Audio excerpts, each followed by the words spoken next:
Hey everyone, this is Susan from Lush Corals. Today we're taking my Pink Panther Goni, cutting up some frags using my diamond band saw, some for the store and some for a wrap in Orlando.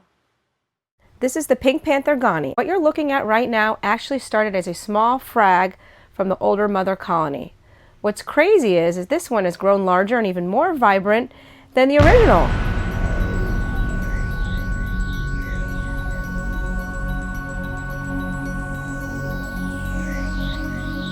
The colony we're cutting from today has been grown out in our Ocean Guard 980, and it's one of those pieces that really shows how different systems can produce completely different results. There are a few differences between the two systems, mainly in lighting, flow, and the nutrients. Okay, so let's talk about lighting. There's not much of a difference in the type of lighting between the two systems.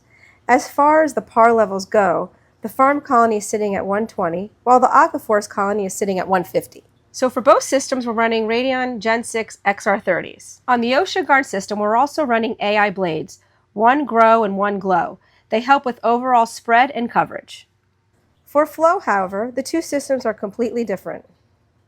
On my Ocean Guard system, we're running max spec gyres. They are placed on opposite sides of one another.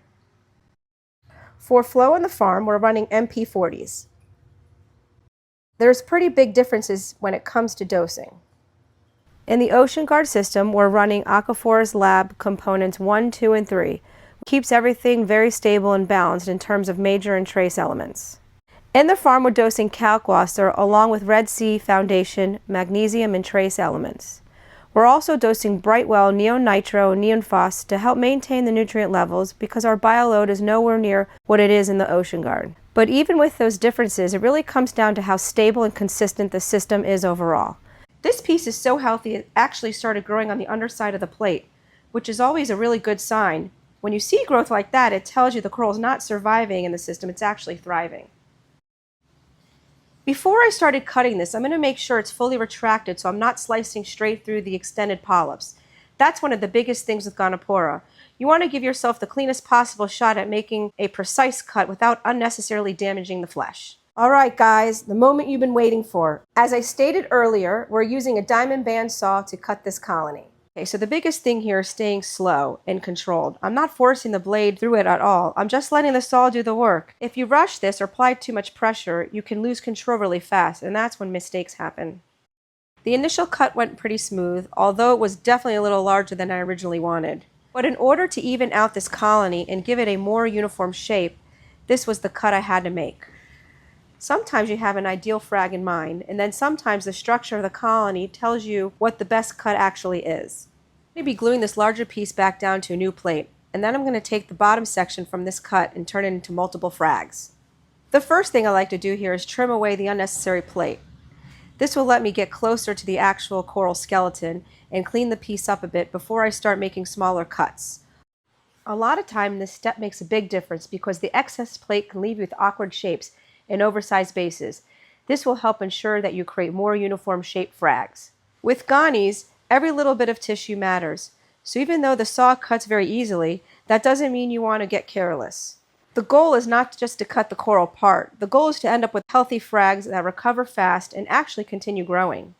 Now realistically, you might hit a few polyps during the process, and that's okay. As long as the coral is healthy before cutting and your water quality is on point during the healing process, Gonis are actually really good at healing over any damaged areas. I always suggest putting your new frags back in the same tank as the mother colony was in.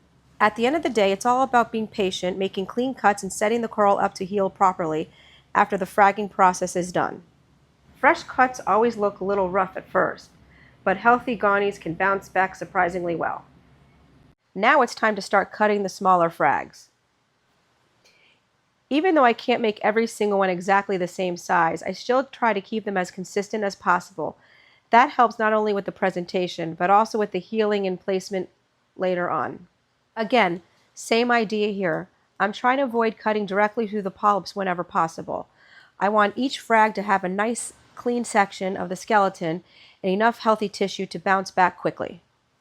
As you can see, the saw cuts through this like butter.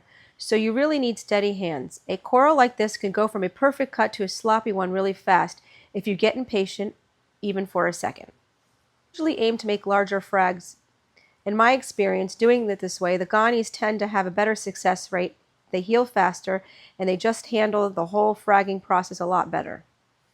Tiny frags might look good from a number standpoint because you can make more of them, but I'd rather end up with healthier pieces that have a better chance of thriving long term. I'm going to get all these cut up before I start even gluing anything down. Same thing as before, I'm going to try to avoid slicing directly through the polyp if possible. As I talked about earlier, I really like to trim away as much as the old plant as I can. As you can see, this requires patience and really steady hands. So I ended up with 14 Pink Panther frags. Gluing is just as important as cutting. For this large piece, I'm going to apply a thin layer as close as I can to the edge with enough space for it not to creep on the sides once it presses down on the plate. Now I'm going to apply glue in the middle and kind of just fill in the spaces here. Again, I'm aiming for a thin layer. I do want to make sure there's enough glue on it for it to catch onto the plate when pressing it down. My goal here is to seal off the bottom and avoid having any area where the detritus can build up and disturb the coral. So whenever I make frags, I always label them with a fine point Sharpie. Sharpies on a frag plug are generally considered non-toxic and safe for reef tanks, provided the ink is allowed to dry completely before placing it in the water. So for the little frags, it's the same concept. I want the frag to sit naturally and securely, not wobble around or be balanced awkwardly on a tiny point. I wasn't able to cut all the frags into uniform shapes since the coral grew underneath the plate, but it's totally okay. So another really cool thing we do is I use these frag seats. We glue this to the rock.